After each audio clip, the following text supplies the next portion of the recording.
নিযুক্তিৰ প্ৰক্ৰিয়াটোত আমি অকণমান দেৰি কৰিছোঁ এইটো কাৰণে যে আমি প্ৰথম ভেকেন্সিখিনি উলিয়াই ল'ব খুজিছোঁ ছেকেণ্ড আপোনালোকক কেইদিনমান পিছত মই ক'ম প্ৰমোশ্যনবিলাক পেণ্ডিং হৈ আছে প্ৰমোশ্যনবিলাক যদি নহয় তলত ভেকেন্সি নহয় আৰু কম পোষ্ট ওলালে ল'ৰা ছোৱালীবিলাকে য'তে যাওঁ তাতে কয় মামা পোষ্ট বঢ়াই দিয়ক সেইকাৰণে এই বছৰটো আমি এই বানপানী হোৱাৰ পিছতে খুব প্ৰমোশ্যনবিলাক কৰিব খুজিছোঁ অসম গভৰ্ণমেণ্টত আপোনালোকে জানে কনিষ্টবলৰ পৰা যদি মানুহজন হাবিলদাৰ নহয় কনিষ্টবলৰ পোষ্টটো খালী নহয় সেইকাৰণে ডিচেম্বৰলৈকে আমি প্ৰমোশ্যনবিলাক চেছ কৰিব খুজিছোঁ ধৰক এডুকেশ্যন ডিপাৰ্টমেণ্টত 1000 হেডমাষ্টাৰৰ পোষ্ট খালী আছে যদি শিক্ষকজন হেডমাষ্টাৰ নহয় শিক্ষকৰ পোষ্টটো খালী নহয় সেইকাৰণে আমাৰ টাৰ্গেটটো হ'ল 2 লাখ ভেকেন্সি ওলোৱা যাতে এই 5 বছৰত আমি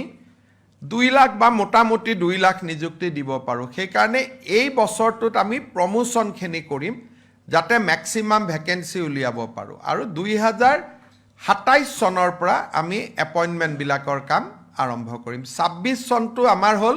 পোষ্ট বিচৰা কাম যে ম্যাক্সিমাম পোষ্ট যাতে আমি বিচাৰিব পাৰোঁ